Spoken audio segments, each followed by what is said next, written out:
Hey everyone, and welcome. Today we're cracking open the C# Developer's Toolbox and taking a look at one of the most essential tools you'll ever use, class variables. You can think of them as different kinds of containers, each one built for a really specific job. Let's figure out which one to use and when.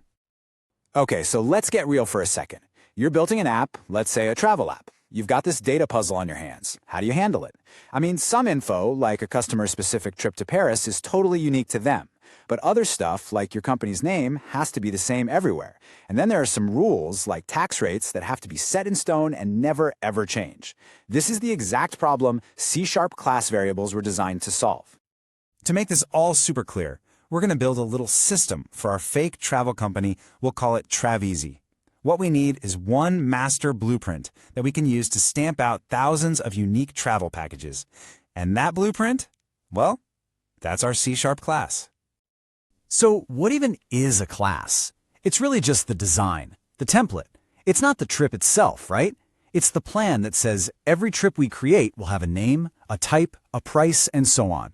From this one single blueprint, we can create an endless number of individual objects, or in our case, actual sellable travel packages. And this is what that blueprint looks like in code.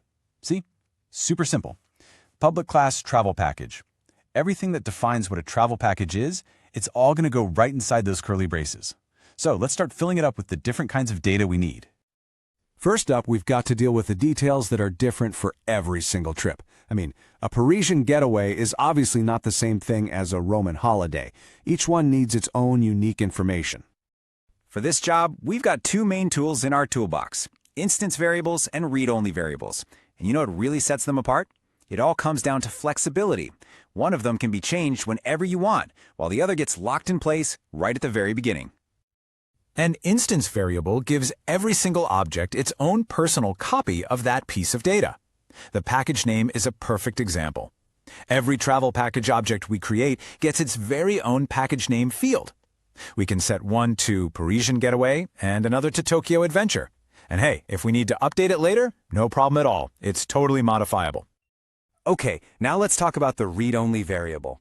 Just like an instance variable, every package gets its own copy. But here's the catch. You can only set its value once, right when the package is first created. Think about something like package type.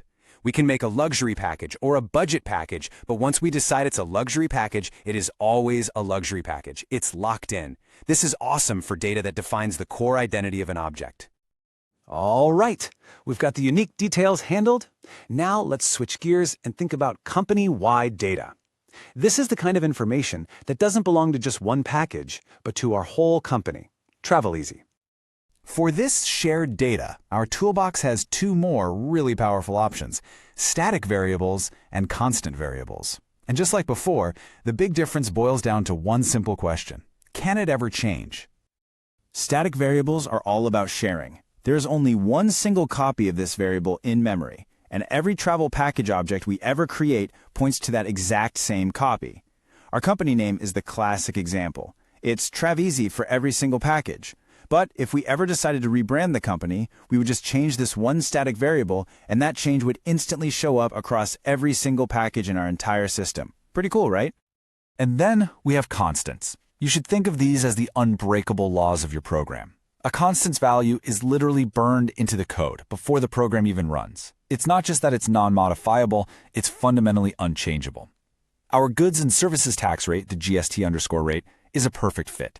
It's a fixed rule that applies everywhere, all the time, no exceptions. This number, 0.18, it's a fact. It's a universal constant within our application's world. It's not something you calculate, it's not something you can change, it just is. So now we know how to store our data, but in professional coding, it's just as important to control how that data gets accessed and changed. Let's talk about protecting our company's secret pricing formula. This is a concept called encapsulation. And I know it sounds a little fancy, but the idea is actually really simple. You put your important data in a locked box, and then you build a secure gate that controls who gets to see it or change it. This whole practice prevents messy, accidental changes and just keeps your code super clean and reliable.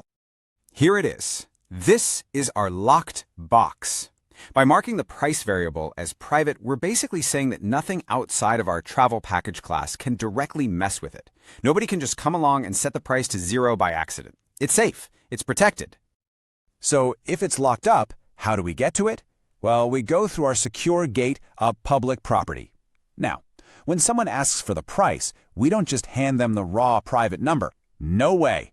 Our get method automatically calculates and adds the GST first. This is absolutely brilliant. We're not just giving access, we're giving safe, controlled, and intelligent access.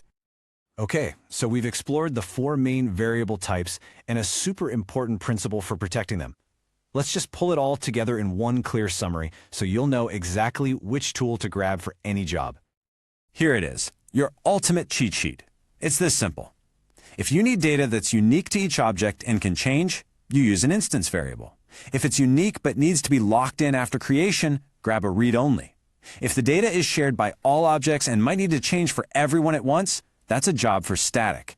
And finally, if it's a shared, universal rule that will never, ever, ever change, you use a constant.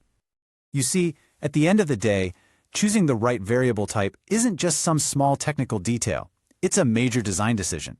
It communicates the real purpose of your data and builds safety and clarity right into the DNA of your code. So the next time you sit down to write a class, just ask yourself, what is the nature of this data, and which tool from my toolbox is the perfect fit?